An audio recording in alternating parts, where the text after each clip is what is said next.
గత 4 రోజులుగా కురుస్తున్న వర్షాలను దృష్టిలో పెట్టుకుని ప్రజలకు పూర్తి స్థాయిలో సహాయ సహకారాలు అందించేలా జిల్లా కలెక్టర్లు అప్రమత్తమయ్యారు. ఇప్పటికే మన్యం ప్రాంతాల మధ్య రాకపోకలు నిలిచిపోయాయి.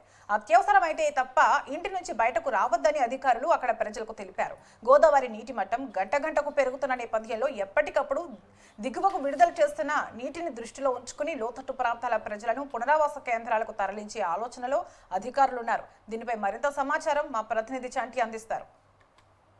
గడిచిన 4 రోజులుగా ఉభయ గోదావరి జిల్లాలో కురుస్తున్న వర్షాలకు వాగులు వంకలు పొంగు పొర్లుతున్నాయి. ముఖ్యంగా గోదావరి నీటి మట్టం రోజు గంటకు పెరుగుతూ ఉన్నది. అయితే వరద నీటి మట్టాన్ని ఎప్పటికప్పుడు అంచనా వేస్తున్న ఇరిగేషన్ అధికారులు జిల్లా కలెక్టర్ల సమన్వయంతో ఇప్పటికే 9 లక్షల క్యూసెక్కుల నీటిని సముద్రంలోకి విడుదల చేశారు. అయితే దిగువకు విడుదల చేస్తున్న నీరు కారణంగా లోతట్టు ప్రాంతాలు పూర్తి స్థాయిలో జలమలం అవుతున్న నేపథ్యంలో అక్కడ ఉన్న ప్రజల సహాయక చర్యలు ఏ విధంగా సహాయక చర్యలు చేపట్టాలన్న దానిపై అధికారులు ఇప్పటికే చర్యలు తీసుకుంటున్నారు.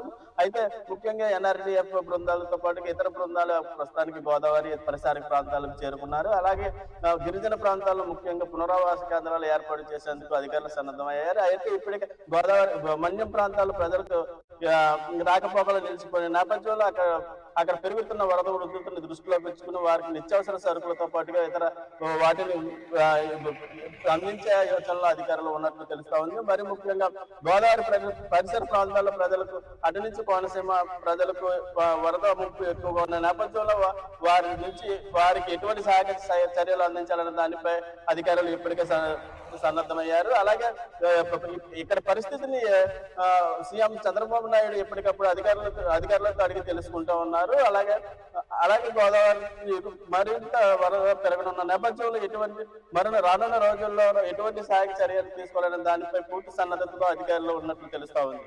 కెమెరామెన్ దాస్తో రిపోర్టర్ చంటి, కాకినాడ.